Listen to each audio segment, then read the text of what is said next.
இசை விசால் சீரியல்ல என்ன நடக்க போகுதுன்னு பார்க்கலாம். வாங்க வீடியோக்குள்ள போலாம்.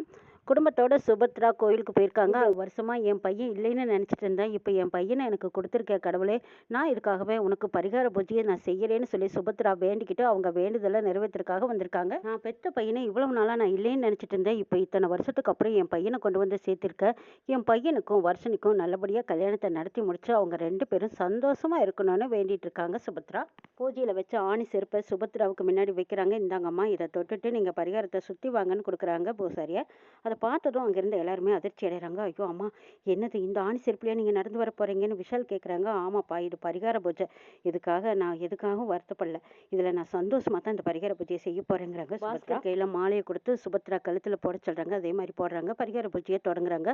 அப்போ சுபத்ரா அந்த ஆணி செருப்பு மேலே ஏறி நிற்கிறாங்க. ஏறினதுமே அவங்களுக்கு அப்படியே ஒரு மாதிரி ஆயிடுது. முடியலன்னா பரவாயில்ல, விட்டு இன்னொரு நாள் செஞ்சுக்கலான்னு பாஸ்கர் கேட்குறாங்க. அப்போ விஷால் இசை எல்லாருமே அவங்களால முடியுமா, முடியலன்னா பரவாயில்லம்மா, இன்னொரு நாள் செஞ்சுக்கலாம், இது வேண்டாமா, இது ரொம்ப விபரீதமாக இருக்குதுன்னு விஷால் முதற்கொண்டு சொல்கிறாங்க.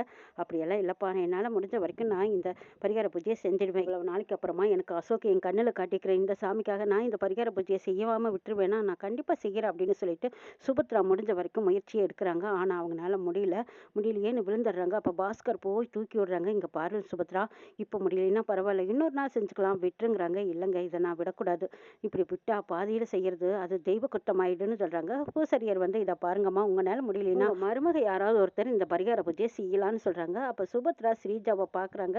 ஸ்ரீஜா பதறி போயிடுறாங்க. ஐயோ, இந்த பரிகாரமெல்லாம் நமக்கு வேண்டாம், டூப்ளிகேட்டாக நடிக்க வந்தவனுக்காக நான் இதை கஷ்டப்பட்டு செய்யணுமா என்ன அப்படின்னு நினச்சிட்டு, அத்தை தயவுசெய்து நான் சொல்கிறத கேளுங்க, இந்த மாதிரி எல்லாம் நான் ஆணி செருப்பில் ஏறி பார்த்தது கூட கிடையாது, அப்படிப்பட்ட பூஜையெல்லாம் என்னால் செய்ய முடியாதுங்க அத்தை, என்னை பார்க்காதீங்க, என்னால் செய்யவும் முடியாது அப்படின்னு முடிவாக சொல்லிடுறாங்க.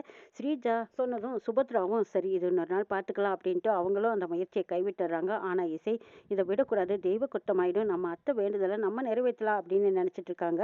இங்கே சுபத்ரா சரி பார்த்துக்கலாம் அப்படின்னு சொல்லிட்டு அங்கேருந்து வீட்டுக்கு கிளம்புறாங்க. இசை ரெண்டு பேரும் வண்டியில் போகலான்ட்டு வரும்போது அப்போ இசை சொல்கிறாங்க, ஒரு நிமிஷம் இரு, நான் பூசாரியார் பார்த்துட்டு வரேங்கிறாங்க.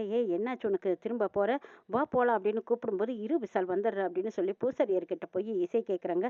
ஐயா, அத்தை செய்ய முடியாத பரிகாரத்தை நான் செய்யலாமான்னு கேட்கும்போது தாராளமாக செய்யலாமே, நீங்கள் அந்த வீட்டு மருமக தானே, நீங்கள் இந்த பரிகார பூஜையை செய்யுங்க, நினச்சது நடக்குங்கிறாங்க. விஷால் நீ வீட்டுக்கு போ, நான் வந்துடுறேன்னு சொல்லிட்டு இசை ஓடி போய் பூசாரியார்கிட்ட கேட்குறாங்க. அத்தை செய்ய முடியாத பரிகாரத்தை நான் செய்யலாமான்னு அவங்களோட சின்ன மருமக தான் சொல்லும்போது, அதெல்லாம் மனசார மற்றவங்களுக்காக பரிகாரம் பண்ணணும்னு நினைக்கிறீங்க பாருங்க, அந்த வேண்டுதலையும் அம்பாள் ஏற்றுக்குவா, நீ தாராளமாக செய்யுமாங்கிறாங்க. விஷால் திரும்பி பார்க்குறாங்க. இசை ஓடுந்த பார்த்துட்டு எதுக்கு வந்துட்டு திரும்பி போறா, என்னவா இருக்கும் அப்படின்னு திரும்பி ஓடி பார்க்குறாங்க. அங்கே இசை பூசாரியார்கிட்ட சொல்லிக்கிட்டு இருந்ததை கேட்டுட்டு, அடடா, அம்மா விட்ட பரிகாரத்தை இவ செய்யணும்னு நினைக்கிறாளே, இவளோட நல்ல மனசு அம்மா புரிஞ்சுக்கவே மாட்டேங்கிறாங்களேன்னு நினைக்கிறாங்க விஷால். இசை சாமி கிட்ட வேண்டிக்கிறாங்க, எங்க அத்தை அம்மாவா நினைக்கிறேன், அவங்க செய்ய வேண்டிய பரிகாரத்தை நான் செய்கிறேன், வர்ஷினி ராகவ் கல்யாணம் நல்லபடியாக நடக்கணும், அத்தை என்ன நினைச்சாங்களோ அதெல்லாம் நல்லதே நடக்கணும், அசோக்கு இந்த குடும்பத்தில் வந்து சேர்ந்தது எனக்கு ரொம்ப சந்தோஷம்தான் அப்படின்னு நினைச்ச இசை பரிகாரத்தை தொடங்குறாங்க. இசை கழுத்தில் மாலையை போட்டுட்டு ஆணி சர்ப்பை கொடுக்குறாங்க. அது மேலே நடந்து வராங்க இசை. அம்மா அம்பாளை வேண்டிக்கிட்டு நீங்கள் நல்லபடியாக நடந்து இந்த பரிகாரத்தை முடியும், குடும்பத்தில் எந்த கஷ்டமும் வராதுன்னு பூசாரியார் சொல்கிறாங்க. அதை கேட்டு இசையும் சரின்ட்டு அந்த ஆணிக்கால் செருப்பில் நடந்துட்டு வராங்க. இதை பார்த்த விஷால், இந்த குடும்பத்து மேலே நீ எவ்வளோ அன்பு வச்சிருக்கேன்னு நிரூபிச்சிட்டே இசை, கால் வலியை கூட நீ அவ்வளோ பெருசாக எடுத்துக்க மாட்டேன்னு எனக்கு நம்பிக்கை வந்துருச்சுன்னு நினைக்கிறாங்க விஷால். பாஸ்கர், சுபத்ரா, பல்லவி எல்லாரும் வீட்டுக்கு வந்ததுக்கு அப்புறமா தண்ணி கொண்டு வா அப்படின்னு சொல்லி தண்ணி வாங்கி குடிக்கிறாங்க. அடுத்தது சுபத்ரா கிட்ட கேட்குறாங்க, அம்மா பூஜையெல்லாம் நல்லபடியாக முடிஞ்சதில்ல, உனக்கு திருப்தி தானேன்னு பாஸ்கர் கேட்கும்போது, பூஜையெல்லாம் நல்லபடியாக முடிஞ்சது, ஆனால் பரிகாரத்தை தான் பண்ண முடியலையேன்னு நினைக்கும் போது எனக்கு கவலையாக இருக்குதுங்கிறாங்க சுபத்ரா. அதெல்லாம் ஒன்றும் பெருசாக எடுத்துக்காது, இன்னைக்கு எல்லாத்தையும் இன்னொரு நாள் பண்ணிக்கலாம், கவலைப்படாது, நீங்கள் நல்லா இருந்தால் எங்களுக்கு அதுவே போதுன்னு சொல்கிறாங்க பல்லவி. குடும்பத்துக்கு நீ நல்லா இருந்தால் தான் எல்லாம் நல்லதுன்னு பாஸ்கர் சொல்லும்போது அப்போ ஸ்ரீஜா வந்து ஜாலரா போடாங்க. ஆமாங்க, அந்த சாமியுமே தன்னை வருத்திக்கிட்டு ஒன்றும் வேண்டுதல் வைக்க சொல்கிறதில்ல, நம்மளா தான் இதெல்லாம் எடுத்துக்கிறோம், ஆனால் நீங்கள் நல்லா இருக்கணுமில்ல, இதை செஞ்சு நீங்கள் முடியாமல் போயிட்டா என்னங்க பண்ணுறதுங்கிறாங்க ஸ்ரீஜா. ஆமாம், நாம் எல்லாரும் வந்துட்டோம், விஷால் இசை இன்னும் காணுமே, எங்கே போயிட்டான்னு கேட்குறாங்க. அவங்க ரெண்டு பேரும் எங்கேயோ வண்டி எடுத்துகிட்டு போனாங்க, அநேகமாக எங்கேயாவது சுற்றிக்கிட்டு இருப்பாங்கன்னு ஸ்ரீஜா இன்னும் போட்டு கொடுத்துட்ருக்காங்க. ச்சே, வர இவனுக்கு சொல்ல சொல்ல புரியுறதே இல்லை, பொறுப்பே இல்லாமல் நடந்துக்கிறான்னு சொல்லி திட்டிகிட்டு இருக்காங்க. இங்கே பாரு, அவங்க எங்கே போயா வந்துடுவாங்க, நீ எதுக்கு அதை பற்றி நினச்சி கவலைப்படாத சுபத்ராங்கிறாங்க. எனக்கு கோயிலேருந்து வந்து மனசே சரியில்லை தெரியுமாங்கிறாங்க சுபத்ரா. இதா பார் சுபத்ரா, உன்னோட வயசுக்கு ஏற்ற நீ பரிகாரத்தான் பண்ணணும், வயசுக்கு மீறின பரிகாரமெல்லாம் உன்னால் செய்ய முடியலன்னா பேசாமல் விட்டுற வேண்டியதானே, இப்போ பாரு அதை மனசில் நினச்சி கஷ்டப்படுத்திட்டு இருக்கேன். வேண்டுதல் செய்யாம விட்டா குடும்பத்துக்கு ஏதாவது விபரீதம் ஆயிடுமோன்னு எனக்கு பயமா இருக்கு. திரும்ப நான் போய் அந்த வேண்டுதலை எப்படியாவது நான் செஞ்சு முடிச்சுட்டு வரேன்னு பாஸ்கர் கிட்ட கெஞ்சுறாங்க. பாஸ்கர் வேண்டவே வேண்டான்னு சொல்லியும் கூட கேட்காம, இல்ல நான் போயே தீருவேங்கிறாங்க சுபத்ரா. சரி நீங்க ஒன்றும் தனியா போக வேண்டாம், நானும் கூட வரேன், 2 பேரும் போலாம் அப்படின்னு பாஸ்கர் சுபத்ரா 2 பேரும் திரும்பவும் கோயிலுக்கு வந்திருக்காங்க. இங்க இசை நல்லபடியா அந்த கோயில் பிரகாரத்தை சுத்தி வந்துட்டாங்க. சுபத்ரா பாஸ்கர் 2 பேரும் கோயிலுக்கு வந்து திரும்பவும் பூசாரியார்கிட்ட அந்த வேண்டுதலை நான் செய்யலான்னு இருக்கேன், இப்ப செய்யட்டுமாங்கிறாங்க.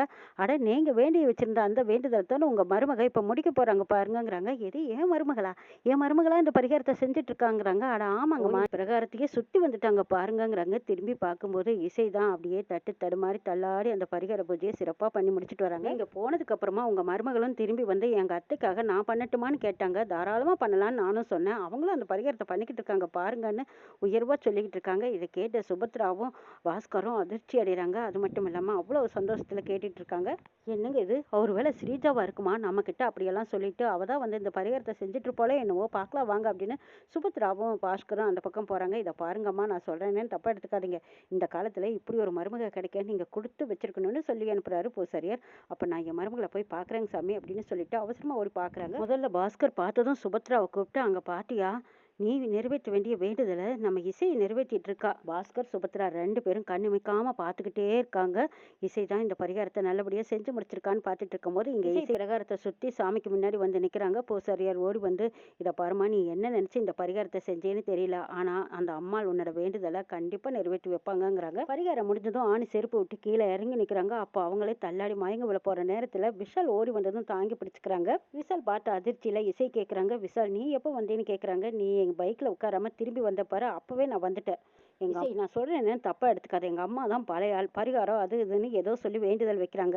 அது இல்லாம நீ இப்படி செய்வ, இப்ப பாரு உனக்கு தானே சிரமங்கிறாங்க. அதெல்லாம் ஒரு சிரமம் இல்ல, அத்தைக்காக செஞ்சதுல நான் பெருமைப்படுறேங்கிறாங்க. ஆனா எங்க அம்மாவுக்காக நீ பரிகாரம் பண்றேன்னு செஞ்ச பாரு, அது எனக்கு இன்னும் பெருமையா கொடுக்குது. சரி வா போலாம் அப்படின்னு இசை விஷால் கூட்டிட்டு வராங்க.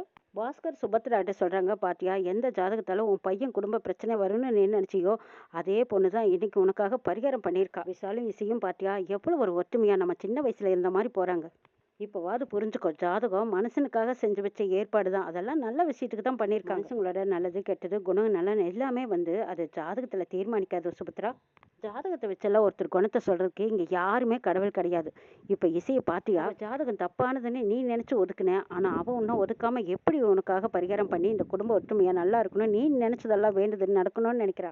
சுபத்ராவும் பாஸ்கரும் வீட்டுக்கு வந்துடுறாங்க. இங்க இசை விஷால் 2 பேரும் வீட்டுக்கு வந்ததுக்கு அப்புறம் இசை நிலை தூங்கவே முடியல, கால் வலியில துள்ளிக்கிட்டு இருக்காங்க. அதை பார்த்த விஷால், உனக்கு கால் ரொம்ப வலிக்குதாங்கிறாங்க. அதெல்லாம் இல்லைன்னு சமாளிக்கிறாங்க. இங்க பார், நீ தொடர்றத பார்த்தாவே எனக்கு தெரியுது, நீ வலியில ரொம்பவே புரள்ற. ஒன்றும் இல்லைன்னு சமாளிக்கிறாங்க. ஆனால் விஷால் விடுற மாதிரி தெரியல. அவங்க பாதங்காலை எடுத்து எண்ணெயை போட்டு அதுக்குண்டான வைத்தியம் பண்ணிக்கிட்டு இருக்காங்க. அப்படியே இசை தூங்கிடுறாங்க. அடுத்த நாள் பொழுது விடிஞ்சதும் கால் வலி சுமாராக பரவாயில்லைன்னு சொல்கிற அளவுக்கு இருக்குது.